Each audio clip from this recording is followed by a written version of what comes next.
Sepertinya pembukaan Olimpiade kemarin masih menarik kita bahas. Di luar semua kontroversi yang ada, terdapat satu penampilan band yang meningkatkan adrenalin dengan memanfaatkan bibir jendela sebagai panggung. Mereka tampil gagah berani dengan kostum hitam-hitam dan diikat menggunakan tali. Aransemen musik metal yang digabung dengan orkestra membuat penampilan mereka seakan-akan semakin mewah dan megah. Tapi ngomong-ngomong, siapa band ini? Dan berani-beraninya membuka perhelatan olahraga terbesar di dunia. Yuk kita bahas sekilas tentang band yang bernama Gojira ini. Let's go!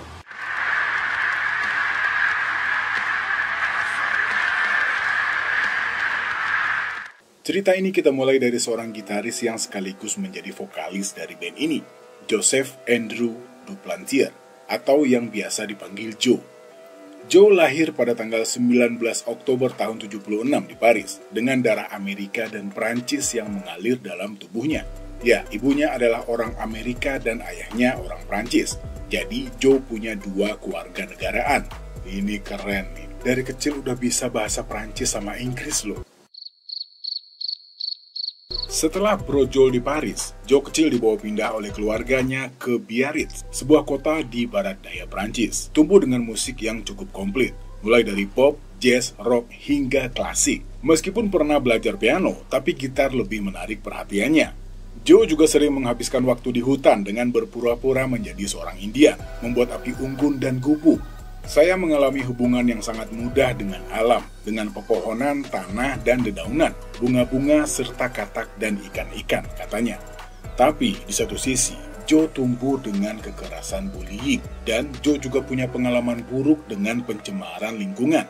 Setelah berenang di sebuah sungai, adiknya harus mengalami infeksi telinga karena sungai yang tercemar oleh limbah rumah tangga dan industri. Dan hal ini sangat membuatnya marah dan kecewa. Jadi kita bisa tahu ya dari mana Joe mendapatkan inspirasi buat lirik-lirik lagunya. Dan kemarahan Joe akan bermanfaat di kemudian hari. Buat hal yang positif pastinya ya. Codes, you know.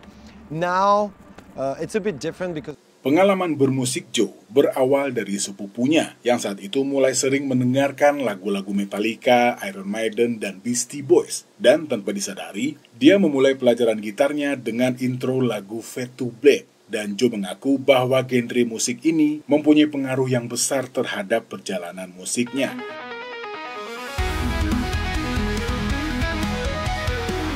Singkat cerita, saat berada di sekolah menengah atas di sekitaran usia 17 tahun, Joe membentuk band pertamanya yang diberi nama Eclipse.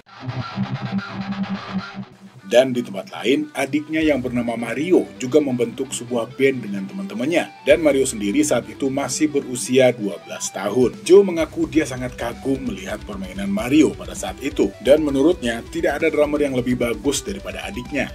Ya iyalah, namanya juga abang, ya enggak? Dan mulai dari sana, Joe yang saat itu berusia 17 tahun mulai sering melakukan jamming dengan Mario di waktu senggang mereka. Dan inilah cikal bakal Gojira. Jadi bisa dibayangin ya, gimana berisiknya rumah Ibu Patricia pada waktu itu. appreciate what we are the experience we have with you guys. It's great. Singkat cerita lagi, Joe kemudian kuliah selama 2 tahun dan menghabiskan waktu sekitar 3 hingga 4 tahun di sekolah seni. Setelah itu, ia sempat bekerja sebagai perancang grafis dalam waktu singkat. Ya, jadi selain jago bikin musik metal, Joe juga punya bakat di seni visual. Sedikit informasi lagi, film favorit Joe saat tumbuh dewasa adalah Dead Man Walking yang disutradarai oleh Tim Robbins. Ya, mungkin inspirasi dari film ini juga yang mempengaruhi lirik-lirik dalam musiknya yang penuh dengan pesan yang cukup mendalam. Menariknya lagi, saat masih muda, Joe dikenal melalui cara yang tidak biasa, memungut sampah di pantai dan menaburkannya di tempat parkir kantor wali kota. Dan pastinya hal ini sangat menarik perhatian media lokal di Prancis. Joe sempat bilang, "Saya merasa sangat aneh, orang-orang tidak terganggu dengan apa yang ada di pantai. Tapi ketika ada di tempat parkir, itu menjadi masalah," katanya. Ini baru nih, pejuang lingkungan.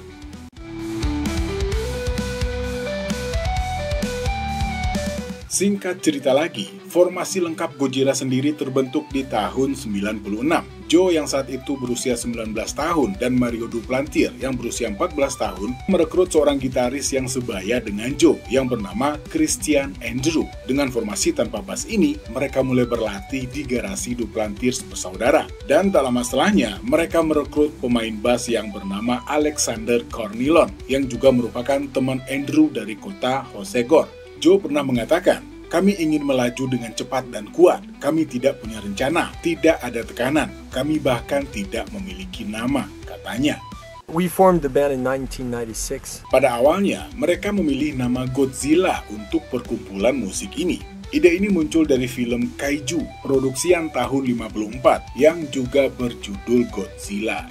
Singkatnya, penampilan pertama mereka dilakukan di sebuah bar yang bernama Bayone. Momen ini terjadi setelah 4 bulan band ini dibentuk. Dari sini, mereka pun mulai menjual kaset kepada para pengunjung dan pastinya kepada teman-teman mereka. Band ini juga merilis pasang album demo dengan nama Victim pada tahun 96 dan Possessed pada tahun 97. Dan tidak hanya sampai di sana, mereka juga melakukan tur ke barat daya Prancis, menebar kengerian ala Godzilla di mana-mana. Released, and it was awesome. Setelah 2 tahun berlalu, singkatnya di tahun 98, untuk pertama kalinya terjadi pergantian formasi di band ini. Alexander Cornilon meninggalkan band dan digantikan oleh Jean-Michel Labadie, seorang pemain bass muda yang sangat aktif di kancah musik regional Basque. Dan mulai dari sini, mereka pun melakukan tur secara teratur dan juga mulai menjadi pembuka buat band-band besar seperti Cannibal Corpse, Edge of Sanity, dan Impaled Nazareth. Setelah sebelumnya memenangkan sebuah festival yang bernama Ultrasound Springboard. Mulai dari panggung kecil hingga panggung besar mereka libas. Puncaknya, pada bulan September tahun 99, saat mereka mendukung Immortal selama tur untuk 10 tanggal di Perancis.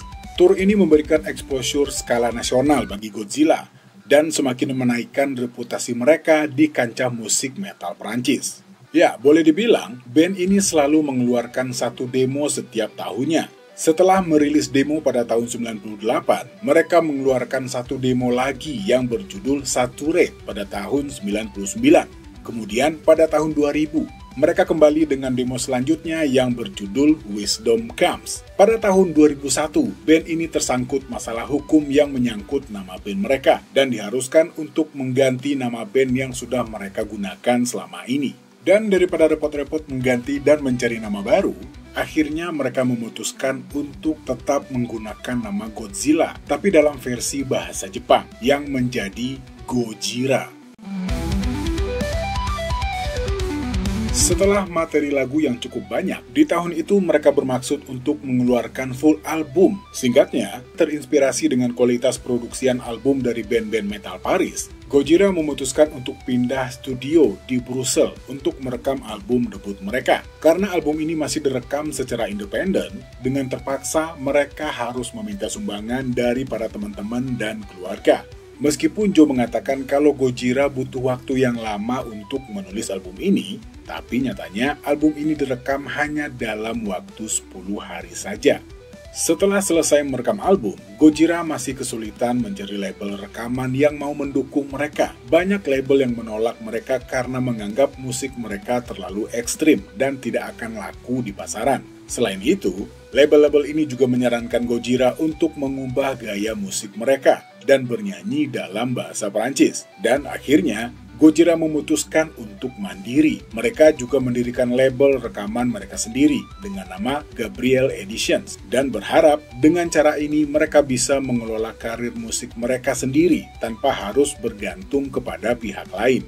Singkatnya, setelah merilis album pertama yang diberi judul Terra Incognita, Gojira mulai menarik perhatian. Album ini sendiri diproduksi dan didistribusikan secara mandiri. Mereka bahkan sampai menyimpan ratusan album di dapur rumah orang tua mereka. Dan berkat kerja keras, Gojira pun berhasil menarik perhatian sebuah perusahaan manajemen yang bernama Spare Management. Setelahnya, dengan manajemen yang baru ini, Gojira mulai melakukan tur di Perancis dan berbagi panggung dengan band-band metal lainnya. Dan ternyata nggak hanya sampai di sana. Tangga menuju kesuksesan baru ini semakin kokoh dengan sebuah label indie yang bernama Boycott Records Neck Music yang tertarik untuk mendistribusikan album Terra Incognita secara lebih luas di Prancis. Album Terra Incognita sendiri boleh dikatakan sebuah album death metal yang menghadirkan suara yang berat, permainan gitar yang rumit, dan gaya vokal yang cukup unik. Sound dalam album ini boleh dibilang cukup khas dengan memadukan elemen-elemen death metal yang cukup berat, ditambah dengan beat drum yang cukup kompleks. Ya, intinya semuanya cukup. Dan dengan perpaduan ini yang akhirnya menjadi ciri khas musik mereka.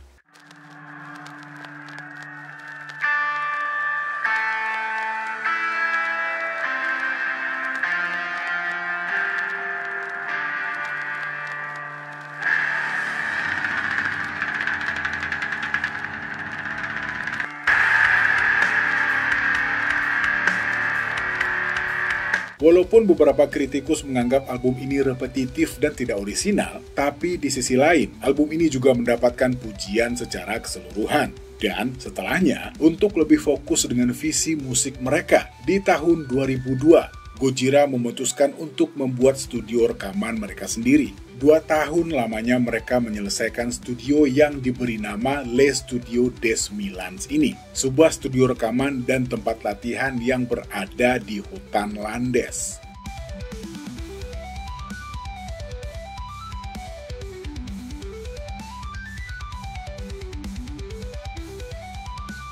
Singkatnya, tahun 2003 menjadi tahun yang krusial bagi Gojira dalam membangun karir mereka.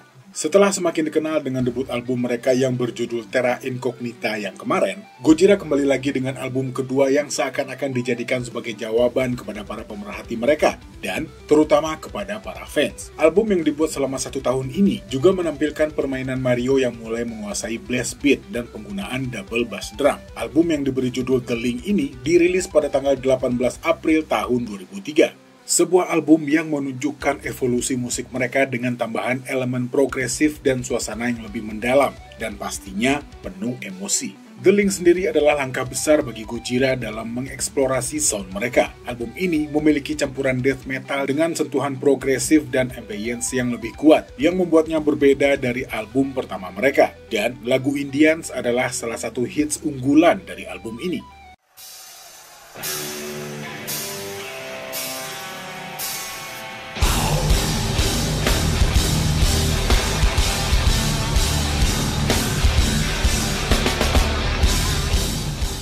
Dan sekali lagi, album ini didistribusikan secara mandiri. Jadwal tur dan penampilan festival pun menyusul setelahnya. Selain tampil di Fury Fest, Gojira juga melakukan tur nasional sebanyak 40 titik. Dan kali ini, mereka juga mulai tampil di luar Prancis, termasuk di Belgia, Swiss, dan Bilbao. Dan di tahun ini juga, untuk pertama kalinya, Joe mulai tampil di sampul majalah. Album The Link disusul dengan sebuah DVD konser yang berjudul The Link Alive yang diluncurkan pada bulan April. Dan setelah menghabiskan waktu hampir selama 2 tahun untuk tur dan mempromosikan The Link, Gojira akhirnya menandatangani kontrak dengan sebuah label yang bernama Moonsleep dan diikuti dengan sebuah kontrak lagi dengan Listenable Records yang berbasis di Prancis.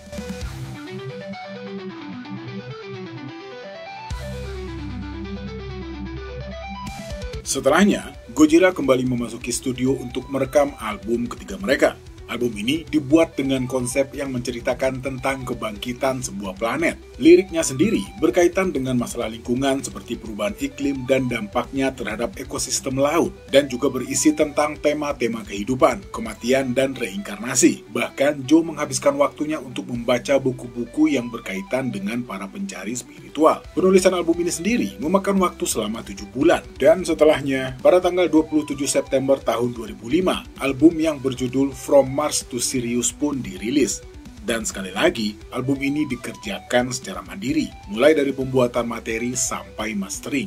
Setelah mengirim semua hasil rekaman ini ke toko-toko kaset lokal, Gojira memulai perjalanan tur mereka di Perancis, Belgia, dan Belanda. Seorang reporter dari Metal Hammer yang bernama Lucy Williams mulai tertarik dengan band ini dan menulis sebuah artikel yang berjudul Surging Wave Gojira dan menjadikan nama band ini perlahan-lahan mulai dibicarakan oleh penggiat musik metal. Dan dengan exposure yang diberikan oleh majalah ini, akhirnya Gojira pun mendapatkan kontrak dengan Prosthetic Records dan juga melalui Kerrang. Lambat laun band ini mulai menjalin hubungan dengan komunitas media Inggris. Sepertinya, liputan Kerrang sangat berdampak kepada perjalanan karir Gojira setelahnya. Mereka mulai bermain di Download Festival, Hellfest Summer Open Air, dan beberapa festival lain hingga di penghujung tahun 2006.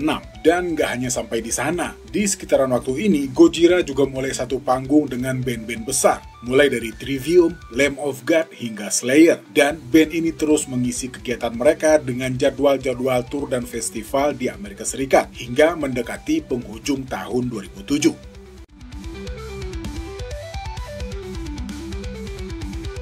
Di akhir tahun tersebut, mereka kembali memasuki studio untuk merekam album keempat.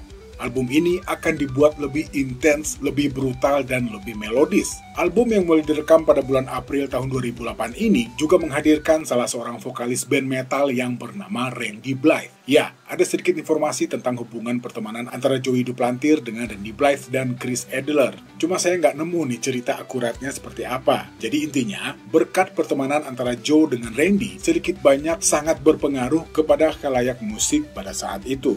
Katanya Randy Blythe sering banget memention band ini di setiap wawancaranya. Ya jadinya bikin orang-orang juga penasaran. Itulah kira-kira.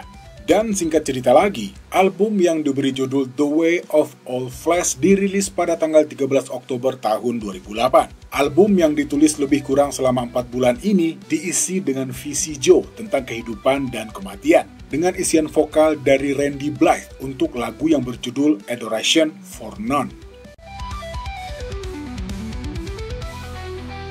Dan perlahan-lahan, Gojira pun mulai menampakkan tanduknya. Album ini mendapat peringkat di nomor 28 di tangga lagu top album Perancis, dan beberapa posisi yang mungkin selama ini nggak pernah mereka dapatkan sebelumnya. Di antaranya, menduduki peringkat ke-25 di tangga lagu album Finlandia, posisi puncak di Billboard Hit Seeker album selama 1 minggu, dan album ini meraih posisi di nomor 21 di tangga lagu Billboard Independent Album. Sebuah pencapaian yang mungkin selama ini sangat mereka impikan. Dan setelahnya, mereka melanjutkan rutinitas kembali ke jalan dalam rangka tur untuk mendukung album terbaru mereka ini, yang dimulai pada akhir Januari tahun 2009. Di tahun ini Gojira benar-benar mulai memasuki puncak karirnya. Selain satu panggung dengan band-band metal besar lain, pada tanggal 14 September sampai 12 Oktober di tahun tersebut, mereka berbagi panggung dengan Metallica. Ya, kebayang ya bisa satu panggung sama Metallica. Ini benar-benar impian musisi seluruh dunia. Lanjut. Gojira terus mengamuk dan berteriak dengan ganas di perhelatan musik metal dunia. Dukungan yang mereka terima dari para sesepuh metal dunia juga seakan-akan menaikkan pamor band ini. Selain Randy Blythe, Joe juga berkesempatan untuk berkolaborasi dengan Cavalera bersaudara. Dan di akhir tahun 2011, tepatnya pada tanggal 9 November tahun 2011, Gojira mendapatkan kontrak dengan Roadrunner Records.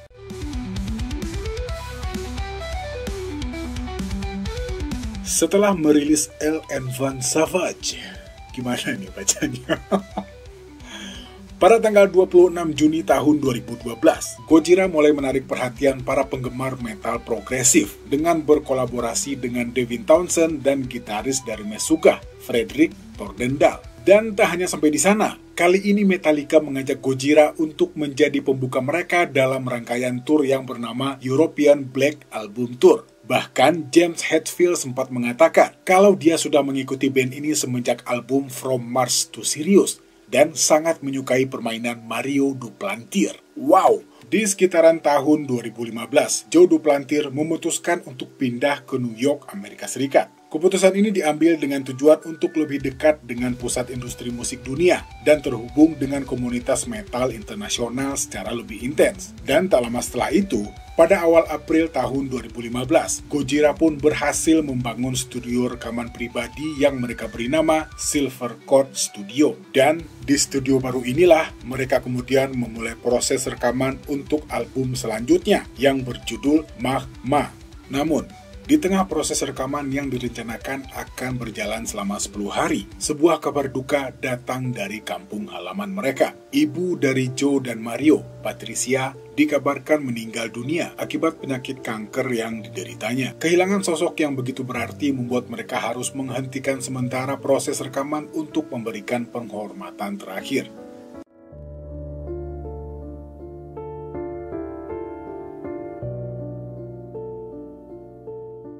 Setelah melewati masa-masa sulit tersebut dan menyelesaikan beberapa jadwal tur, akhirnya pada tanggal 17 Juni tahun 2016, album ke-6 mereka yang bertajuk Magma resmi dirilis.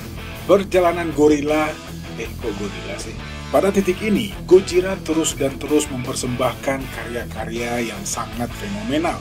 Prestasi band ini semakin bersinar ketika single Silvera berhasil meraih nominasi Grammy Awards untuk kategori Best Metal Performance. Ini merupakan pencapaian monumental bagi band asal Prancis ini, sekaligus menjadi bukti nyata bahwa musik mereka telah diakui di panggung musik internasional yang paling bergengsi. Album Magma tidak hanya membawa Gojira ke tingkat yang lebih tinggi dalam hal popularitas, tetapi juga memperlihatkan sisi emosional dan kedalaman musikal yang tak pernah terpikirkan sebelumnya. Album ini menjadi sebuah karya monumental yang berhasil menggabungkan kekuatan musik metal dengan lirik yang penuh makna.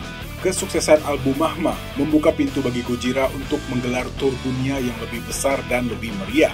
Panggung-panggung festival musik kelas dunia menjadi saksi bisu atas energi dan kehebatan pertunjukan mereka. Di setiap pertunjukannya, Gojira semakin memantapkan posisinya sebagai salah satu band metal live terbaik. Dan pastinya, mereka tidak cepat puas dengan pencapaian yang telah diraih. Mereka terus berinovasi dalam setiap karya musiknya. Setiap album yang mereka rilis selalu membawa nuansa baru dan pesan yang lebih dalam, yang membuktikan bahwa mereka adalah band yang tidak pernah berhenti untuk berkembang, dan membuat mereka semakin dihormati di dunia metal. Album terakhir mereka yang berjudul Fortitude dirilis pada tahun 2021, tepatnya pada tanggal 30 April. Album ini hadir sebagai sebuah eksplorasi menarik akan dualitas manusia, sisi maskulin yang kuat dan sisi feminim yang lembut. Tema utama album ini adalah tentang kekuatan diri dan keberanian. Secara tematis, Fortitude mencerminkan keprihatinan Gojira terhadap isu-isu global seperti lingkungan dan perubahan iklim. Lagu-lagu seperti Amazonia menjadi sebuah panggilan untuk melindungi planet kita. Sementara lagu-lagu lainnya mengajak pendengar untuk menemukan kekuatan dalam diri untuk mengatasi tantangan hidup. Kesuksesan Fortitude tidak hanya diakui oleh para kritikus musik, tetapi juga oleh para penggemar di seluruh dunia. Album ini berhasil menduduki puncak tangga lagu penjualan semua genre di iTunes Amerika Serikat, sebuah prestasi yang luar biasa bagi sebuah band metal. Selain itu, Fortitude juga memulai debutnya di posisi ke-12 di Billboard 200. Dan setelahnya, Gojira memulai tur utama Amerika Utara pada September 2021 dan melanjutkan ke Inggris dan Eropa pada awal tahun 2022. Puncaknya adalah tur arena 3 hari di Prancis, termasuk di Accor Arena.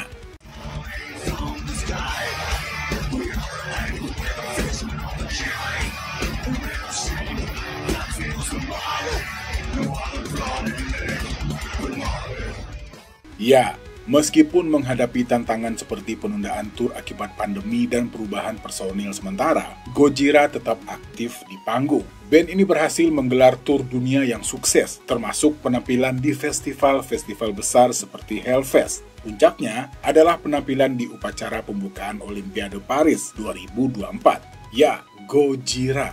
Mungkin pertanyaannya adalah, apa yang akan menjadi langkah selanjutnya bagi band ini? Akankah mereka terus mengeksplorasi genre-genre baru atau kembali ke akar mereka? Ya udah, kita tunggu aja.